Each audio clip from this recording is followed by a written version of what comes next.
Estamos en una comunicación telefónica con el diputado nacional por la provincia de Santa Fe del Partido Socialista, Esteban Paulón, que además es activista por los derechos de las personas del colectivo LGBTIQ+ de Argentina. Esteban, buen día. Marina Carabajal y Walter Ayala te saludamos desde La Otra Mirada en FM Espacios, aquí en la frontera norte de la patria. ¿Cómo estás?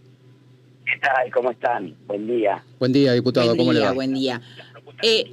Primero, vamos a arrancar con lo que estábamos haciendo en la introducción, porque sabemos que se trató en el Congreso el tema de la ficha limpia, tuvo media sanción ahí en diputados, sí. Pero me parece a mí, o estoy errada con este proyecto, con esta sanción, ¿se le delega el poder al Poder Judicial? No, es un proyecto, nosotros lo tenemos presentado ya hace varios años en Santa Fe, el socialismo lo propuso en nuestra provincia. La verdad que estas elecciones que estamos empezando, estrenando el calendario electoral anual, ahora en abril, que ya tuvo su cierre de listas hace unos días, estrenó el uso, ¿no? La aplicación de la ley. Los candidatos y candidatas tuvieron que presentar obviamente su ficha limpia. Es un mecanismo que busca que la ciudadanía tenga para elegir entre las opciones a las personas con mayor trayectoria, con mejores elementos, con un trayecto de mayor transparencia.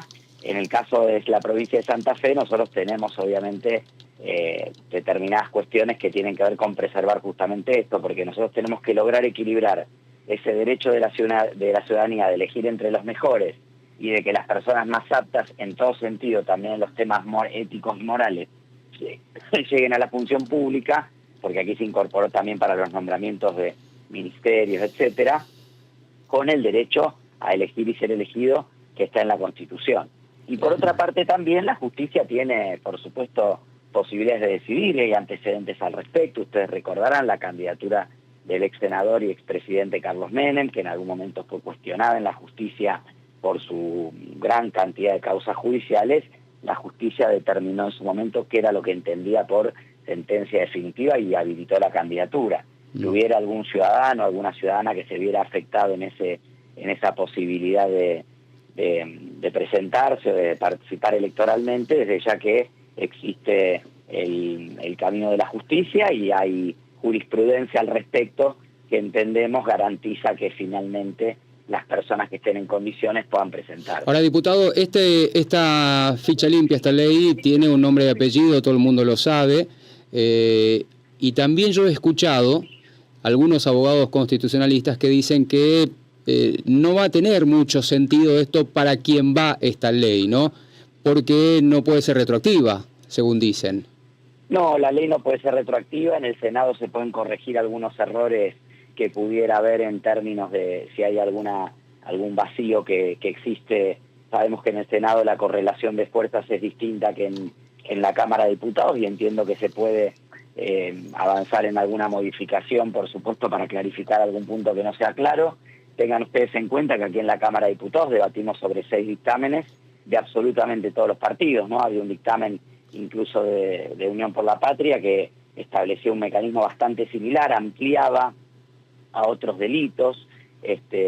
Bueno, quizá era más enfático en este aspecto que vos planteás de la no retroactividad, que desde ya es un principio del derecho, por lo tanto no corre esta ley si es que fuera aprobada por el Senado. Tengo mis dudas. También hay que decir que en el Senado estamos viendo un acuerdo que se plasmó ayer mientras se debatía la ficha limpia, que a mí me hace dudar de que esta ley avance en el Senado, por el cual Unión por la Patria y La Libertad Avanza, con la colaboración de algunos otros partidos provinciales, habilitaron el tratamiento del pliego del juez Ariel Lijo para la Corte. ¿Cree que no va a salir esta ley entonces?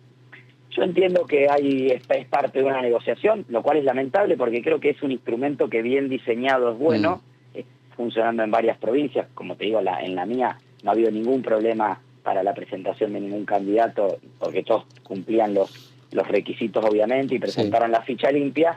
Uno tiene la sensación de que a veces se sobreactúa en la pública determinada cuestión, indignación de un lado y del otro, ¿no? Mientras por atrás se dialoga en otros términos y se negocian cosas que hacen que tal vez los debates y las decisiones que tomamos en el Congreso finalmente sean cartón pintado.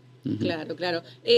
No sé si prestó atención, supongo que sí, ¿no? Porque habrá sido un debate bastante intenso las intervenciones en el marco del Congreso.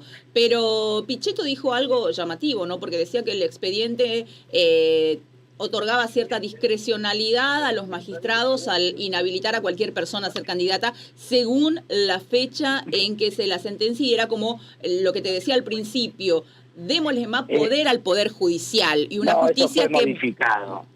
Eso está muy bien lo que señaló Pichetto, y el objetivo de su señalamiento era justamente que se modifique. Cuando se vota, el miembro informante de la mayoría hace una lectura completa del nuevo artículo donde eso es modificado.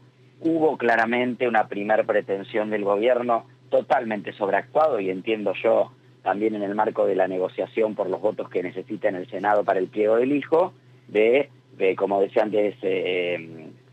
antes ustedes, ponerle nombre y apellido a la ley. Claro.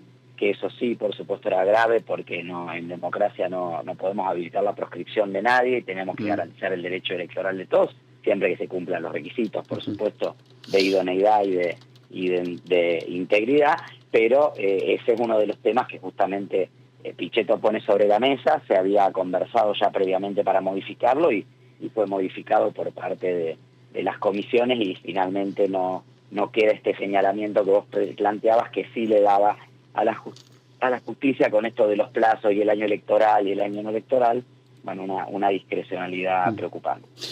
Como activista de los derechos de las personas LGBTIQ+, de aquí de Argentina, Milei ha redoblado su pelea, ¿no? Su postura, su apuesta en contra de y su apuesta en contra de todo esto, ¿no? ¿Cómo lo está viviendo usted? Queremos conocer cuál es su opinión. Ya lo hemos escuchado en algunos medios nacionales, pero nos gustaría que nos cuente a nosotros. Mira, la verdad que lo vimos con mucha preocupación, no por el ataque específico al colectivo LGBT, sino porque creo que es un ataque concretamente a la sociedad democrática y a muchos valores democráticos que defendemos. Yo entiendo la mayoría de la sociedad argentina, incluso mucha gente que lo ha votado a Javier Milei. Hay mucha gente que lo votó a Javier Milei por un enojo con la situación económica, porque recordemos, venía el año 2023 con un proceso de aceleración de la inflación, con dificultades en la perspectiva de vida. Digo, cada día uno que quería planificar en lo pequeño cómo llegar a fin de mes, qué compro, qué no compro, cuántos litros de leche puedo comprar o no. Eso generó una situación donde, a diferencia de otros momentos, hubo un cauce electoral para la bronca y el enojo y la necesidad de cambio que estaba planteando la sociedad. Y la sociedad argentina mayoritariamente, no con mi voto ni con mi apoyo, pero sí hay que reconocer que la mayoría terminó votando el gobierno de Javier Milei. Ahora, el mandato era económico, e incluso es un mandato que está todavía en evaluación, porque algunos aspectos de la economía han mejorado, muchos otros son deudas pendientes, entre ellas el ingreso y la capacidad del salario de poder comprar, acceder a los bienes básicos de tantos hogares en Argentina. Pero bueno, no había un mandato de una batalla cultural, ni de que nadie quería cambiar la cabeza de Argentina, ni había un cuestionamiento, porque la sociedad democrática argentina, después de la... Pero había indicios, diputado, ¿eh? Sí, había indicios, por eso nosotros planteamos que era un peligro para la democracia y que no había que votarlo. De hecho, yo soy diputado electo por la lista de Juan Schiaretti. Apenas quedaron en la segunda vuelta Javier Milei y Sergio Massa. Nosotros como partido expresamos públicamente, fuimos el único partido, el primero y el único, que orgánicamente planteó llamar a votar a Sergio Massa, porque ya veíamos el peligro democrático que lo que se venía, ¿no? De lo que se venía, sí. Claro. Yo creo que también una parte de la sociedad todavía muy enojada con el gobierno anterior y con mucha decepción por las expectativas que se han generado, también en el medio de la pandemia, digo. Yo creo que eso es lo que más le enojó a la gente, ¿eh? Yo creo que lo de la pandemia fue lo que más le enojó a la gente, o le metí y con los medios y demás. Y ha tenido un efecto en todo el mundo. Piensen ustedes, Trump, que acaba de volver a Estados Unidos presidente, perdió por la gestión de la pandemia. En la mayoría de las elecciones de los países latinoamericanos, la gestión de la pandemia se cobra a los gobiernos. Se cobró a los gobiernos. Al margen de algunas cosas malas que han pasado, lógicamente, que no vamos a escapar de eso, ¿no? Porque es complejo el análisis y todo derivó en una situación de una sensación social de caos, de crisis, de inestabilidad, que hizo que votaran a Javier Milei. Y lamentablemente muchas veces la gente vota con el bolsillo y no por los valores Exactamente. democráticos. Nosotros decíamos, queremos ser opositores a Sergio Massa. Queremos que gane Sergio Massa para ser opositores a Sergio Massa, porque como opositores a Milei vemos que va a haber un riesgo en el gobierno en relación a los valores democráticos. Bueno, la gente votó esto y acá estamos. La última que le quiero hacer de mi parte, diputado, ese gran porcentaje de la comunidad del colectivo LGBT, ¿le volverá a votar a Javier Milei? Yo creo que nosotros, la orientación sexual, la identidad de género de las personas es transversal. Personas heterosexuales hay en todas las ideas políticas, personas del colectivo LGBT hay en todas las ideas políticas también, y gente no politizada, gente que hace su vida y no le interesa lo público. Por supuesto que hay una parte organizada de nuestro colectivo que tiene más identificación con distintos espacios políticos vinculados a la izquierda o al progresismo o a los derechos humanos, al peronismo. Digo, yo soy militante socialista en el movimiento LGBT, habemos muchos socialistas que activamos junto con compañeros y compañeras de Unión por la Patria o del Frente Izquierda, del radicalismo, incluso en su momento del PRO, cuando el PRO era todavía un partido realmente liberal, o se quería parecer más a un partido realmente liberal. Bueno, es una transversalidad. No creo que la mayoría lo haya votado a Milei, porque digo que hubo esa conciencia dentro del colectivo LGBT de que podían estar en riesgo, porque él ya venía insinuando algunas declaraciones homofóbicas. Claro, su discurso ya era así en la campaña, claro. Claro, pero creo que lo que tenemos que lograr es que la sociedad democrática que excede al colectivo LGBT, por eso la marcha fue tan importante, la marcha que mostró. Bien. Es cierto que hubo un ataque a un colectivo y que sobre eso se organizó. Pero hubo una respuesta social, general. Pero la respuesta fue general. Y contundente. Toda la sociedad se sintió afectada y por eso salió a la calle.